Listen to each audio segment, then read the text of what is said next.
ఇండియాలో 90% people car కొనేటప్పుడు first చూసేది ఏంటో తెలుసా? Resale value. సో చాలామంది ఏంటంటే దీన్ని ఇగ్నోర్ చేస్తూ ఉంటారు కూడా.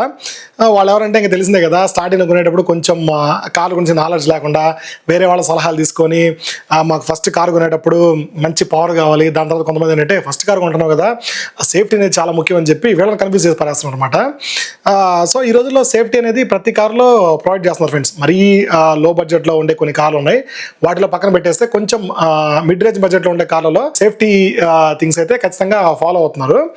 బట్ ఇంకా స్టిల్ అదే ఇదిలో ఉండిపోవడం వల్ల ఆ వెటకారాలు తెలిసిందే కదా మీకు. మనం ఏమన్నా పోస్ట్ పెట్టినప్పుడు దాని కింద ఎందుకు దీన్ని అనవసరంగా ప్రమోట్ చేస్తున్నారు, ఇవన్నీ ఉండేవన్నమాట. బట్ చాలా మందికి రీసేల్ వాల్యూ అనేది ఖచ్చితంగా ఒక ప్రయారిటీ. సో ఇది ఎందుకు చెప్తున్నానంటే, రీసెంట్గా ఈ ఆటో కార్ నెక్స్ట్ స్పిన్నీ వాళ్ళు లాస్ట్ 5 ఏళ్లలో సేల్ అయిన కార్స్లో, అంటే స్పిన్నీ వాళ్ళు సెకండ్ హ్యాండ్ కార్స్ సేల్ చేస్తారు కదా, ఆ సేల్ అయిన కార్స్లో ఎక్కువ రీసేల్ వాల్యూ ఉన్న కార్స్ ఏవి అని చెప్పి ఒక సర్వే అయితే కండక్ట్ చేశారనమాట. సో దాన్ని బట్టి ఈ లిస్ట్ అయితే నేను ప్రిపేర్ చేశాను, నీట్గా క్రియేట్ చేశాను. సో ఎవరైతే కొత్త కార్ కొనాలని ప్లాన్ చేస్తున్నారో వాళ్ళకి ఈ లిస్ట్ బాగా యూజ్ అవుద్ది. సో కొంతమంది మాట్లాడతారు కదా, రీసేల్ వాల్యూ మాకు వద్దు, ఎందుకు పోయా ఈ వీడియోలని. వాళ్ళైతే ఈ వీడియోని కొంచెం అయితే స్కిప్ చేసేయండి.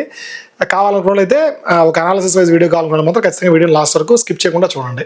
సో సెగ్మెంట్ వైజ్ అయితే వెళ్దాం ఫ్రెండ్స్. సో మనకి డిఫరెంట్ సెగ్మెంట్స్ ఉంటాయి కదా కార్స్లో, ఆ సెగ్మెంట్ వైజ్ వెళ్దాం. సో బడ్జెట్ హ్యాచ్ బ్యాక్ అనమాట. సో మీకు తెలుసు కదా, ఆల్టో కానీ లేకపోతే ఆల్టో K10 కానీ, దాని తర్వాత ఈ ఎస్ప్రెసోలు కానీ ఇవన్నీ ఉంటాయి కదా. సో ఇవి మనకి బడ్జెట్ హ్యాచ్ బ్యాక్ల కింద వస్తాయి. మీరు ఇక్కడ చూసుకోవచ్చు, ఎస్ప్రెసో అనే దానికి మంచి రీసేల్ వాల్యూ అయితే ఉందన్నమాట. సో మారుతి సుజుకి ఎస్ప్రెసో మీరు ఇక్కడ చూసుకోవచ్చు. సపోజ్ 2022 కార్ అయితే 62%, 2021 అయితే 67%, అదే మనకి 24 కార్ అయితే 81% వరకు రీసేల్ వాల్యూ అయితే ఉంది. సో 25 ఇది వీళ్ళు తీసుకోలేదు, ఎందుకంటే లాస్ట్ ఇయరే కాబట్టి దాని వాల్యూ అయితే తీసుకోలేదు. సో ఓవరాల్గా ఇదనమాట, ఈ సెగ్మెంట్లో మనకి మంచి రీసేల్ వాల్యూ ఉండే కారు ఎస్ప్రెసో. దాని తర్వాత హ్యాచ్ బ్యాక్స్లో, సో నార్మల్ హ్యాచ్ బ్యాక్ అనమాట. సో నార్మల్ హ్యాచ్ బ్యాక్లో మీకు వ్యాగనార్, i10 నియోస్ ఇవన్నీ వస్తాయి అనమాట. సో ఇంకా కొన్ని కార్స్ అయితే ఉన్నాయి. ప్రజెంట్ అయితే ఈ కార్స్ ఈ సెగ్మెంట్లో మంచి రీసేల్ వాల్యూ అయితే ఉన్నాయి. సో 2 కార్లు అనమాట. సో 2 కార్లు పోటాపోటీగా ఉన్నాయి కాబట్టి 2 కార్లు యాడ్ చేశారు. మీరు ఇక్కడ చూసుకోవచ్చు, 2020లో వచ్చినప్పటికీ దీనికి 62%, దీనికి 63%. చూడండి, మ్యాక్స్ అన్ని పక్కనే ఉన్నాయి. దాని తర్వాత 24 ఫైనాన్షియల్ ఇయర్ వచ్చినప్పటికే రెండింటికి కూడా 80% రీసేల్ వాల్యూ అయితే ఉందన్నమాట. సో మంచి విషయమే చెప్పాలి. సో ఇవేంటంటే, సో ఇవి ఎలా డిపెండ్ అవుతాయమంటే, వాటి రీసేల్ వాల్యూ అనేది ఆ కార్ రిలయబిలిటీని బట్టి, దాని తర్వాత సర్వీస్ని బట్టి చాలా ఫ్యాక్టర్స్ ఉంటాయన్నమాట. ఓన్లీ బిల్డ్ క్వాలిటీ మాత్రమే కన్సిడర్ చేయరు, అది గుర్తుపెట్టుకోండి. సో అందుకే చెప్తున్నాను, వాళ్ళు కొంచెం ఈ వీడియో అనేది స్కిప్ చేసేయండి. Next premium hatch back. So premium hatch back సెగ్మెంట్లో మనకి బెలినో కానీ, i20 కానీ ఇవన్నీ వస్తాయి కదా. సో ఈ సెగ్మెంట్లో వచ్చినప్పటికీ మనకి అన్డౌటెడ్లీ బెలినోనే అనమాట. సో ఈ కార్కి తిరిగేలేదు. సో ఇంటీరియర్స్ ప్రీమియంగా ఉంటాయి. దాని తర్వాత దాంట్లో యూజ్ చేసే ఇంజిన్ కానీ, అది one of the OG engine అనమాట. అది దాని గురించి చెప్పాల్సిన పని అయితే లేదు. మీరు ఇక్కడ చూసుకోవచ్చు, 2020 కార్ అయితే 60% వరకు ఉంది, 2023 అయితే 70% వరకు ఉంది. దాని తర్వాత 2024 చూడండి 84% వరకు ఉంది రీసేల్ వాల్యూ. మామూలు విషయం కాదు. 2 ఏళ్ల ముందు కారుకు కూడా 85% వరకు రీసేల్ వాల్యూ అంటే చిన్న విషయం కాదనమాట. దాని తర్వాత మనకి కాంపాక్ట్ సెడాన్స్ అనమాట. ఇంకా ఈ సెగ్మెంట్లో ఈ కారు గురించి అయితే నేను ప్రత్యేకంగా చెప్పాల్సిన పని అయితే లేదు. క్యాబ్ డ్రైవర్ల దగ్గర నుంచి నార్మల్గా మనకి ఏపీలో కానీ తెలంగాణలో ఉండే టీచర్స్ కానీ, గవర్నమెంట్ ఎంప్లాయీస్ కానీ వాళ్ళందరికీ కూడా ఫస్ట్ కన్సిడర్ చేసేది ఈ కార్నే. సో కంఫర్ట్ వైజ్ కానీ, దాని తర్వాత లగేజ్ పెట్టుకోవడానికి కానీ, లాంగ్ టర్మ్ రిలయబిలిటీ వైజ్ కానీ ఈ కార్ ఇంకా ఓజీ, అంతే, ఇంకా డబల్ ఓజీ ఇది. మీరు ఇక్కడ చూసుకోవచ్చు, 2020లో మనకి 61% అయితే 2024 వచ్చినప్పటికే 80% రీసేల్ వాల్యూ అయితే ఉంది ఈ కార్కి. సో దాని తర్వాత mid size sedans. So mid size సెడాన్స్లో మనకి చాలా కార్స్ వస్తాయి. మీకు తెలుసు కదా, వర్చస్ కానీ, స్లావియా కానీ, దాని తర్వాత వెర్నా కానీ, దాని తర్వాత మనకి సియాస్ కూడా ఉండేది. బట్ సియాస్ అయితే ఇప్పుడు డిస్కంటిన్యూ చేశారు. వీటన్నిటితో కంపేర్ చేస్తే మనకి హుండాయ్ వెర్నాకి రీసేల్ వాల్యూ అయితే ఎక్కువ ఉందన్నమాట. ఇక్కడ చూసుకోవచ్చు, 2022లో 62% అయితే 2024లో 80% రీసేల్ వాల్యూ అయితే ఉంది. ఇది మంచి sedan car friends, premium features వస్తుంది. బట్ ఎక్కువ సేల్ అయితే అవ్వట్లేదు, కానీ అదర్వైజ్ చాలా మంచి కార్ అనమాట. Sub compact SUV segment. So ఇది ఒక హాట్ కేక్ తెలిసిందే కదా మీకు. సబ్ కాంపాక్ట్ సెగ్మెంట్లో చాలా కార్స్ అయితే ఉంటాయి మనకి. పంచ్ యాక్చువల్గా చెప్పాలంటే మైక్రో ఎస్యూవీ కిందకి వస్తుంది, బట్ మనకి లిస్ట్ ఎక్కువైపోతుందని చెప్పి దాన్ని కూడా వీళ్ళు సబ్ కాంపాక్ట్ ఎస్యూవీ సెగ్మెంట్లోనే కన్సిడర్ చేశారు. సో పంచ్కి రీసేల్ వాల్యూ ఎక్కువ ఉందన్నమాట.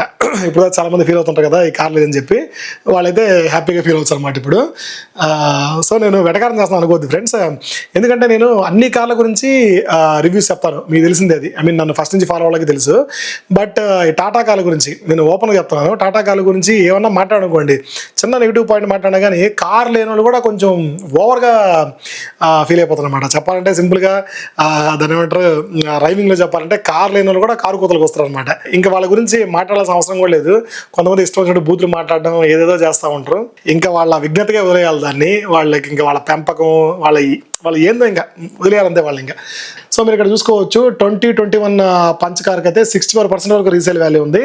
దాని తర్వాత 24 కార్కి అయితే మనకి 78% నుంచి 79% రీసేల్ వాల్యూ అయితే ఉంది. సో మంచి రీసేల్ వాల్యూ అనే చెప్పాలి.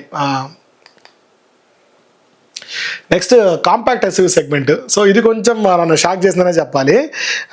వెన్యూ, బట్ వెన్యూలో మీకు ఇక్కడ చూసుకోవచ్చు, అక్కడ వేరియంట్ కూడా ప్రొవైడ్ చేశారు మీకు, డీజిల్ మాన్యువల్ ట్రాన్స్మిషన్. సో నేను ఫస్ట్ షాక్ అయ్యాను అనమాట, వెన్యూకి అక్కడ రీసేల్ వాల్యూ ఎక్కడ ఉందబ్బా అని చెప్పి. ఎందుకంటే పెట్రోల్లో మనకి బ్రెజాకి రీసేల్ వాల్యూ ఎక్కువ ఉంటుంది అనమాట ఈ సెగ్మెంట్లో. సో ఇక్కడ వెన్యూ డీజిల్ మాన్యువల్ ట్రాన్స్మిషన్కి రీసేల్ వాల్యూ ఎక్కువ ఉంటుంది because of that engine friends. So అదొక సూపర్ ఇంజన్ అనమాట. డీజిల్ ఇంజన్స్లో 1.5 లీటర్లో బెస్ట్ ఇంజన్ అది వెన్యూలో ప్రొవైడ్ చేసేది. సో కాబట్టి మీరు చూసుకోవచ్చు ఇక్కడ 2020లో మనకి 66% రీసేల్ వాల్యూ ఉంటే 24కి వచ్చినప్పటికే 17% రీసేల్ వాల్యూ అయితే ఉందన్నమాట వెన్యూకి. దాని తర్వాత మిడ్ సైజ్ ఎస్యూవీల్లో కియా సెల్టోస్కి మంచి రీసేల్ వాల్యూ అయితే ఉంది. అది కూడా మనకి పెట్రోల్ ఆటోమేటిక్ ట్రాన్స్మిషన్కి రీసేల్ వాల్యూ ఎక్కువ ఉందన్నమాట. సో ఇది వీళ్ళు పర్టికులర్గా మెన్షన్ చేయలేదన్నమాట, న్యాచురల్ ఆస్పిరేటెడ్ ఆటోమేటిక్గా లేకపోతే డీసీటీ ఆటోమేటిక్గా మెన్షన్ చేయలేదు. బట్ మీరు ఇక్కడ చూసుకోవచ్చు 2020 వెహికల్కి అయితే 57%, 2024 వెహికల్కి అయితే 17% రీసేల్ వాల్యూ అయితే ఉంది. అన్డౌటెడ్లీ మనకి సెల్టోస్ కూడా మంచి కార్ ఆ సెగ్మెంట్లో చాలామంది కొన్నారు. బట్ చాలా మంది కొన్నారు. స్టిల్ ఆ కార్ తోటి చాలామంది మంచిగా డ్రైవబిలిటీ అయితే ఎంజాయ్ చేస్తున్నారు. మీకు డీజిల్ అయితే మంచి మైలేజ్ వస్తుంది, టర్బో పెట్రోల్ అయితే మంచి పర్ఫార్మెన్స్ అయితే ఇస్తుంది అనమాట. దాని తర్వాత ఎగ్జిక్యూటివ్ ఎస్యూవీస్. సో ఈ ఎస్యూవీ సెగ్మెంట్లో ఇంకా మనం మాట్లాడడానికి కూడా ఏం లేదనమాట. ఈ కార్ కొన్నట్టు, ఐ మీన్ ఈ కార్ సేల్ అయినట్టు ఇంక ఏ కార్ కూడా సేల్ అవ్వదు. చాలా కార్లు అయితే ట్రై చేశారు కానీ సో ఈ కార్ సేల్ అంటే ఇంకే కార్ సేల్ అవ్వదు. అండ్ దీని రీసేల్ వాల్యూ కూడా అలాగే ఉంటుంది. ముఖ్యంగా మీకు పెట్రోల్ 80కి రీసేల్ వాల్యూ ఎక్కువ ఉందన్నమాట. నేనైతే డీజిల్కి ఎక్కువ ఉంటుంది అనుకున్నాను, బట్ పెట్రోల్ 80కి అయితే రీసేల్ వాల్యూ ఎక్కువగా ఉంది. ఇక్కడ చూసుకోవచ్చు మీరు 2021 కార్ అయితే 68%, దాని తర్వాత 2024 కార్ అయితే 84% వరకు రీసేల్ వాల్యూ అయితే ఉంది. నెక్స్ట్ ఎంపీవీస్. సో ఈ సెగ్మెంట్లో మనకి చాలా కార్స్ ఉన్నాయి ఫ్రెండ్స్. మనకి ఇన్నోవా వస్తుంది, కొంచెం కాస్ట్లీ సెగ్మెంట్కి వెళ్ళిపోతుంది కదా ఇన్నోవా అయితే.